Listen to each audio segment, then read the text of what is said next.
Welcome to the OC 20, a celebration and love letter to season 1 of the OC. I'm Michelle, and the OC is my love language. And I'm Seth, and until very recently, I had never seen the OC before. I'm really excited, Seth. I'm excited too. I mean, the fact that I kind of feel like you're my next victim. Sure. Yeah. When it comes to this show, because I love this show so much.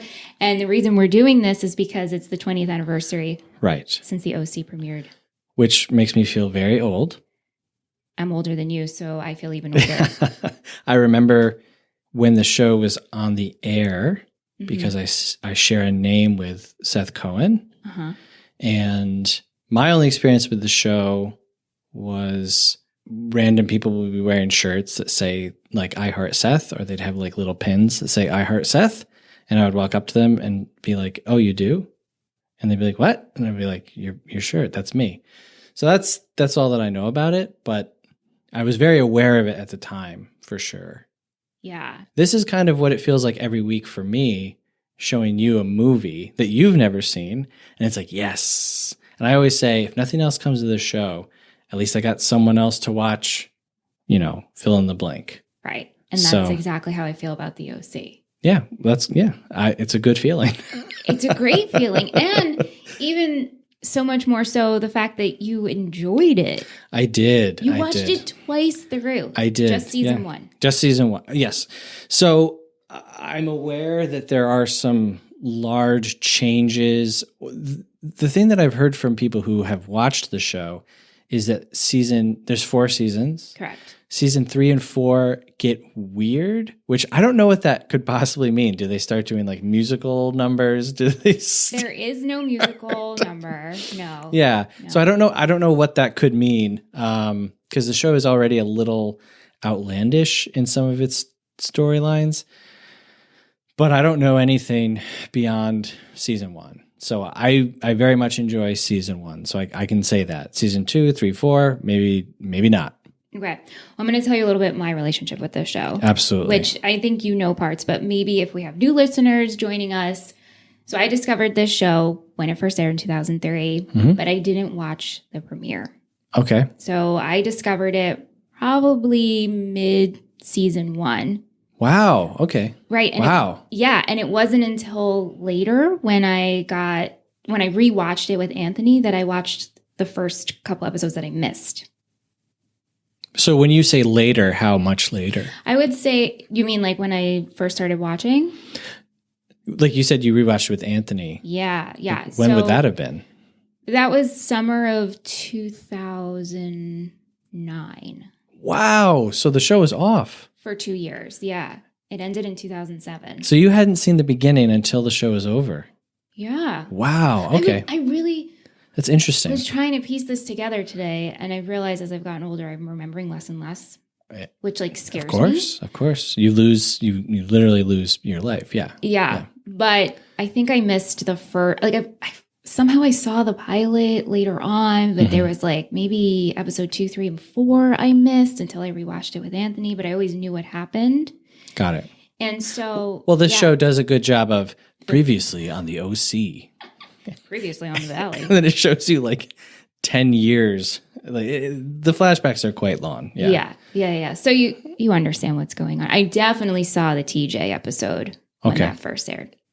And so rewatching it with Anthony is what really reignited me falling in love with this show, because introducing a show that I loved from childhood or from when I was a teenager, and then your partner loving it as much as you, that's the most fun. Sure. Out of anything. And Anthony was into it. We binged it. Oh, cool. We couldn't stop watching it. And it felt like an escape to California and the whole just early 2000s aesthetic. Yeah. We were super into it. And then that led me to making my sister watch it, a group of our friends watching it, later on my housemates to watch it, and then obviously starting Let's Talk OC, where I covered all 4 seasons on Total Betty Podcast Network. Yeah, shout out Total Betty Podcast Network. Yeah, I mean, I got to plug it. Let's Talk OC. Let's Talk OC. Yeah. And then on top of that, so then in 2021, Welcome to the OC Bitches came out. Right. Which is a rewatch podcast with Belinda Clark and Rachel Bilson. And I wrote in our Total Betty Discord I have to get on this show. I have 2 years to get on this show, right? 2 years later, I go to Epix and chill in South Carolina. It's a fan convention. And I meet Melinda Clarke, who plays Julie Cooper. And I give her our business card. And she's like, you guys have to come on the show. Wow. And I walked away and I cried in a corner. That's awesome. And Liz started crying too. But I was like, oh my gosh. And I couldn't say anything to our listeners because I didn't want to tease that we might be going on the show. Yeah. Yeah. And so I think a lot of our listeners thought I was crying because I met Melinda Clarke and I'm like a huge fan of hers. And like, yeah, she was lovely. I might cry if I met Melinda Clarke. Right. And Tate Donovan, we got to talk to as well. Yeah. But it was the idea that I love the OC so much. I had a podcast. I made it a goal to get on their podcast. And then she's like, yes, you guys should come on the podcast.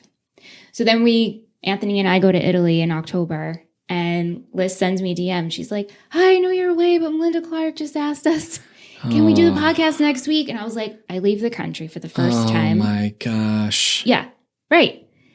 Anyway, fast forward, we got to go on and we talked about a season 3 episode and got to ask questions. And they were lovely. And then they had Misha Barton on, and the producer, who's lovely of Welcome to the OC Bitches, emailed us and they're like, hey, do you guys want to be a part of this episode? And so we submitted questions for Misha Barton. Got it. Yeah. So I love this show. Yeah. If you couldn't tell. Would you say that this is your favorite show? Yeah. Okay. Would you say that this is maybe your favorite, like anything? Yeah. Wow. This is my love language. Okay. And sharing it with others is the epitome of that. So what about it when you first, you come in mid-season, why did you latch onto it and like continue watching it? Yeah. Like what about it connected with you? Do you know? It felt different. Okay. I feel like I very much related to Seth Cohen. Sure. And the idea that we're seeing this family on television that celebrates Hanukkah and Christmas, so much so that as a teenager, I invented National Krishish Day, which is for our Jewish and Christian folks. Okay. It was December 17th, which fast forward is Anthony's birthday. So it's just weird very that cool. all worked out. Okay. And then so I'm introduced to Seth Cohen, who creates Chrismukkah. Right. And who is this character who loves indie music, who is super sarcastic, whose dad is Jewish. Mm-hmm. Yeah, and plus, like, Adam Brody is incredibly charming, and I'll forever have a crush on him as Seth Cohen. Right. Yeah. Okay. Yeah. Cool. Seth is, like, great. Yeah, I don't know that I could name, like, a favorite show or a favorite anything. And so it's interesting to me when people can, and, like, they know, like, this is their thing. Yeah. And so I think some people are doubtful of that. It's hard. None of this should probably end up in this episode, but it will. It's hard for people to grasp when other people are happy in a way that's different than what they can access. That was like a really long sentence. So like I say, oh, I could never pick my favorite show. And you say, well, I can. And so my first response is to be like, well, you must not actually, you're just pretending, or you're just this or that. But I think it's great. I'm always happy for people when they have found something that makes them happy. Yeah. Yeah. Yeah. And again, it's like so much more than that because it's creating community. Right. And so when we started Let's Talk OC, I was so into it, obviously, to share this with other people. And then the listeners that we found from it. And then those listeners have become friends with each other, so much so that they travel to see each other. Yeah, that's crazy. And that makes me very emotional. Yeah. If I keep talking about it, I will cry. Yeah. And our listeners are actually getting together. Some of them are flying to Newport Beach on August 5th to hang out with each other. Wow. To celebrate. For the 20th. Yeah. Wow. Yeah. On our honeymoon, I went to the diner and I went to the pier and I sat in all the booths and I made Aunt take pictures of me. In every booth? Uh-huh. Why? Because I just wanted to even though they really only sit in, there's a picture that says, oh, this is where the OC was shot. But I was like, no, let me soak up this coffee shop experience. And so which diner? It's the Redondo It's the diner on the Redondo Beach Pier. Okay. But like in the show, like which diner are we talking about? The main diner they go to. Okay. It's like in there. Is this where... It's not the Crab Shack. Is this where we get the great line? Do you know what I like about rich kids? Nothing. Yes. Yes. Yeah. Yeah. Yeah. Legitimately, I think a good line, like a good gag. It's so good. Yeah. It's so good. Okay. Yeah, but well, that's a spoiler. We're just I'm really going to try to keep it. Yeah. Because it's just season 1. I know. Which we might have to do more. We will as I watch the rest of the show. We will do more. Yeah. Before we continue into our next set of episodes, you had 2 questions for me. Yes. You wanted to know, did the pilot premiere and then the episodes shortly after? Yeah. Sometimes when a television show premieres, you'll get the pilot and then there'll be a few weeks before the regular season like starts. And sometimes you'll only get the pilot. Right. So I was just wondering, because to me, I am not nervous to talk about this show, but because I did like it. I don't want people to like hear certain things that I say and go, oh my gosh, this guy's crazy, because I know that people really enjoy this show. And again, we're doing this to celebrate the 20th anniversary and everything. Yeah. Okay. I just wanted to get that out of the way. To me, the pilot is like the worst episode in the season. Okay. It has a very different feel from the rest of the season. What I wrote down in my notes that my second time around was, this is way more like geared towards Ryan's character than it is towards the rest of the cast, and especially towards Seth. It feels like the show becomes more Seth-centered as the season goes on, because I imagine people respond to him, and Ryan can be a little one note towards the beginning. He's very brooding and angry, and every episode towards the beginning, he's either getting punched or punching somebody. Mm-hmm. So I was curious, like, did they have time in between to kind of adjust or what happened, you know? So interesting, because I never viewed it like that. No, really? No. Interesting. Okay. And also it could be, I mean, I've seen this series so many times, especially the pilot. Yeah. I've probably seen like 10 times. Wow. And then this season 1 alone, probably, I don't know, 6 or 7 times. Wow. Okay. So, but to me, like, this story is a Ryan story. Yeah. But to answer your question, so it aired August 5th, 2003, and then it continued week to week. Wow. So there was no gap until we had the Tijuana episode. Yeah. Which was episode 7, The Escape. And then we had a month and a half break. So okay. Wow. So a bit of a cliffhanger. Yeah. I mean, TJ's a big episode. Yeah. Yeah. And then you wanted to know who is my favorite character outside of the core 4. Yes. Yeah. It's Julie. Wow. Yeah. Wow. Yeah. I love Julie. Wow. Mm-hmm. Obviously, nothing that I say about any character is a slight against any of the actors. Correct. We could say that across the board for anybody that we're going to talk about. Yeah. And also for any movie or anything we're talking, it's never, you know, had they asked the actress to portray her differently, she would have. You know what I mean? So, but having said that, that's very surprising. Julie would probably be at the bottom or near the bottom of characters that I either like or like I'm drawn to, you know? Let me ask you this. Sure. Did you want me to answer strictly for just season 1 or the series? Because it changes. Oh, wowee. Okay. So if it's season 1, then it's Sandy. Okay. But overall series, it's Julie. That's very interesting. Okay, that makes me interested to continue watching. Yeah, outside of the core 4. Okay. And then my favorite character of the entire series and season 1 is Marissa.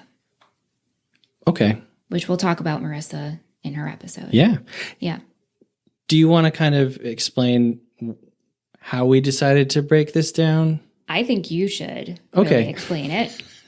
Because I made you do this, so. I had originally agreed to watch the show just out of interest from knowing Michelle is really into the show. And so it wasn't like, oh, let's watch it so that we can cover it or whatever, right? We're always kicking around different ideas for additional things that we can do, because for some reason doing a weekly podcast is not enough work for some crazy reason. Yeah, I don't know how to not say no, I guess. So we're always kicking around different ideas. And I watched the first episode, the pilot, and I was pretty surprised that I didn't like hate it.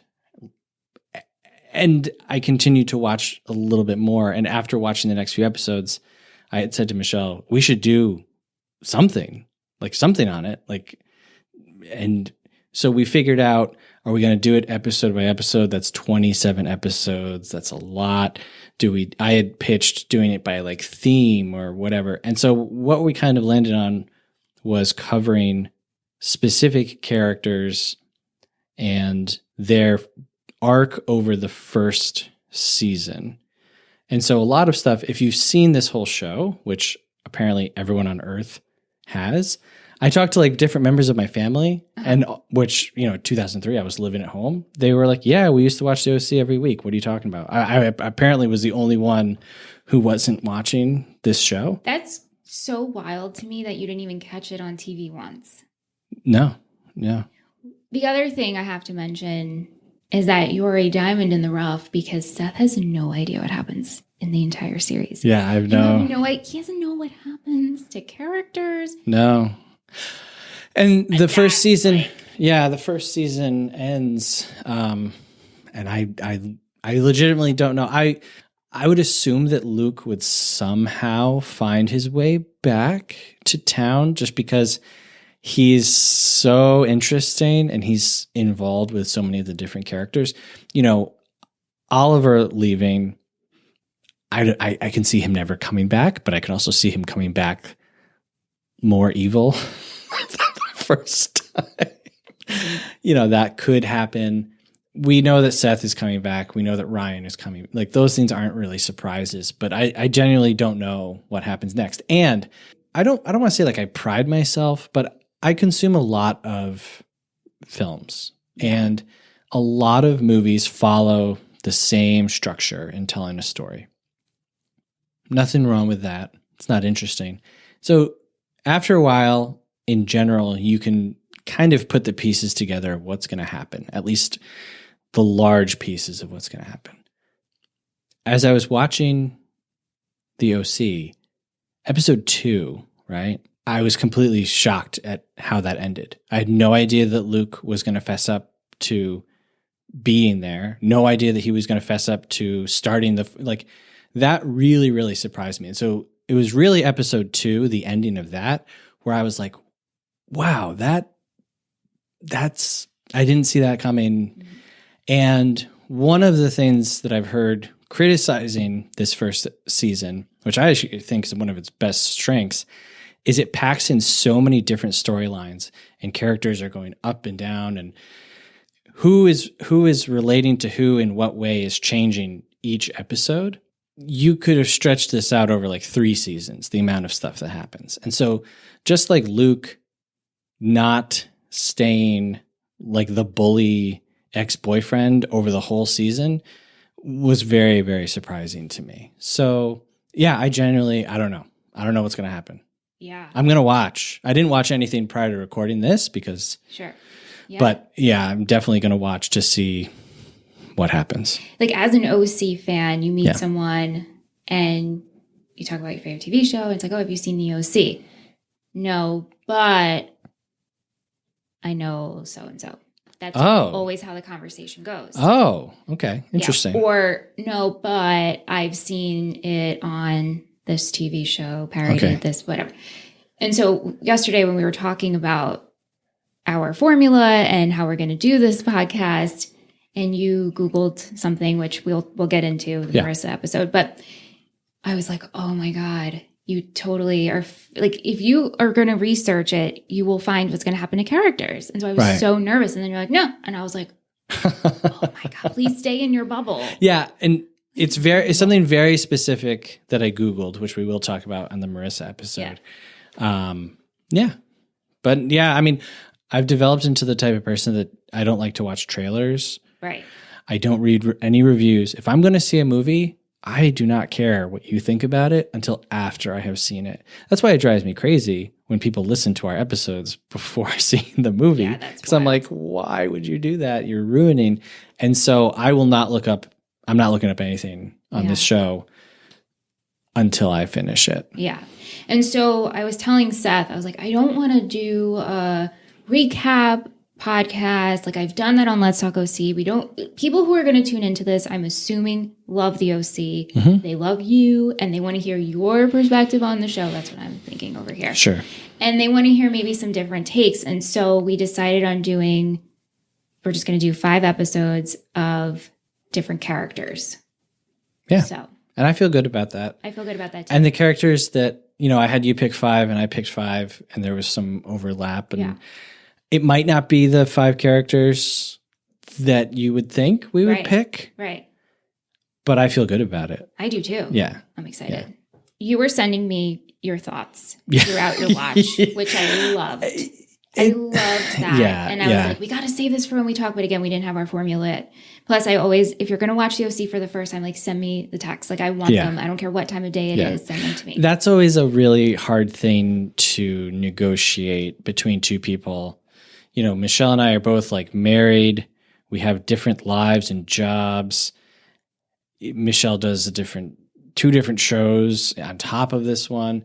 So it's always like, oh, I don't want to send you 500 text messages in one day, and it's like, okay, it's 5:00. Well, she just got off work. So let me send her more, so it's always like hard to kind of find like a good balance. But with the OC, I was just like, I got to tell her everything that's happening as it's happening. Rapid fire. And I remember specifically saying when, oh my gosh, man, when Luke and Julie get together. I was waiting for that. I was just like, no. The gifts that were coming in were so good. I sent them all to my sister. So I was like, look what he just got to. And then Aunt was like, oh man, did he get to Luke and Julie yet? Oh man. But you pointed out so many references to movies tied to the show. And you're like, Michelle, this is a movie TV show. Yes. And I'm not a movie person, maybe overlooked. Yeah. So I don't always watch things like with like movie guide glasses on, even though these might be my movie guide glasses. No way. No, I don't. I think as much as you can, as much as it's possible, you have to kind of let go and see what's happening in front of you. And so because of that, initially I wasn't looking for anything because I didn't think anything was really there. And the first one that I noticed was when Marissa meets Oliver, and we'll mention this later on, but Oliver's name is Oliver Trask, which is identical to the name Bolivar Trask from the X-Men comics. And Seth is a character who is about 20 years ahead of his time. This is pre-Rick and Morty. This is pre-Deadpool. So much of the media that exists now and is put out is like referential. It's either self-referential, fourth wall breaking, or there's just constant references to movies and TV shows and different events. So Seth Cohen feels very like ahead of his time, and it's perhaps an inspiration for a lot of the things. He is 100%. Yeah, that came later. Yeah. And so I didn't really, in episode, it might be episode 2 when they're talking about music, and Marissa says that she's into punk music, and Seth says, well, Avril Lavigne isn't punk. And she says, okay, well, what about like Stiff Little Fingers and The Jam? And she names bands beyond just like the Ramones and the Dead Kennedys, which is like the bands most people would know about. And so that kind of like perked my ears up. But there were two main things. There's little things throughout the series, but 2 main things that I noticed that were just like so jarring to me and really got me much more into the show than I was previously, because now I'm like looking for things and I'm looking for connections. One is in the episode where Sandy is enlisted by Caleb to help his friend, who's like, I guess, some kind of mafia enforcer type guy. Yeah. Mm-hmm. And you hear about him and then you meet him and he's like this like old man. He's got a familiar face. He's an actor that you've seen play. He's an actor named Richard Hurd. And Richard Hurd was in the film All the President's Men, which is about the Watergate scandal. And what Uncle Sean gets in trouble for is breaking into a hotel room and tampering with paperwork, right? So, like, bells are going off in my head, and I'm like, are they doing like an All the President's Men like reference or homage here? And in the scene where Sandy sits down across from Uncle Sean, it's like night and day. If you notice it, the cinematography changes from the rest of the show to be these really, really extreme close-ups, and it's switching between the two as they're kind of having this difficult conversation of dancing around what's actually happening. And I was like, they're doing All the President's Men. Like, there's no way. Why is the OC doing All the President's Men? And then in the episode, the LA, it's towards the end of the show, and they're walking down the Hollywood Walk of Fame. And Summer says, okay, well, what kind of stereotype would I be, right? You know, she makes some comment. She's the boobs. Right. And they walk out of frame and the camera points down at the ground and it focuses on this one star on the Hollywood Walk of Fame. So that star belongs to Theda Bara, which is not a name that would mean anything to anyone. And even like movie people, I had to look it up, but it really struck me because I was like, why are they focusing on this star? This has to, of all the stars and, you know, over the 1,000 stars that are on that Walk of Fame, why are they looking at this one? And so I looked up Theda Bara, and she was one of the original, like in the 1920s, like pre-Marilyn Monroe, like bombshell actresses.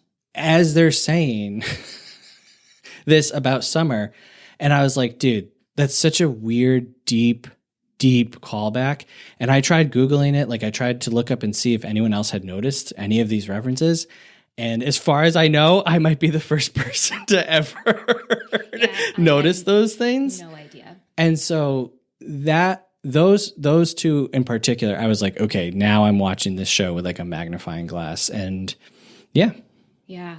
It's pretty cool. Yeah, it's really cool. It's really cool. Again, and like, just to bring it back to friendship and in introducing this show to my friends and new people, for you to point that out and then teach me something is pretty cool. Yeah. And that's all of the movies that you and I do together are movies that I've seen before and that I really enjoy. Right. But what I enjoy is talking to you about them and hearing your perspective as someone who's, you know, in her 30s and hasn't seen this movie before, and you don't have all this baggage. So yeah, it's good. It's good. If your friends try to get you to watch something, you should do it. Well, that depends. Well, yeah. I will say this too, because as I was watching some episodes to prepare for this, you know, as a kid, you watch it because you're 16 and the characters are 16, right? What I love about this show is it also gave the adult storylines. Yeah. Which a lot of teen dramas didn't. Most of the parents were absent. Like One Tree Hill, there's like no parents. Sure. There's a couple, I don't want to like down it, but really they're absent and we're more focused on the teenagers.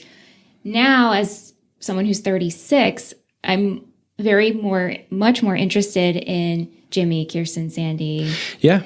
The marriage aspects of it, what those characters go through. So it's like this show that really grows with you through time, in my opinion. Yeah, absolutely. Yeah. And you and I are closer to Sandy's age now than we are to Ryan's age. Yeah. And that's okay because there's a place for both of those people and like how, you know, yeah. All right. So we're going to go into our first character episode. I'm excited. Come back next week and we're discussing Seth Cohen. Can't wait. Seth on Seth. Seth on Seth on Seth.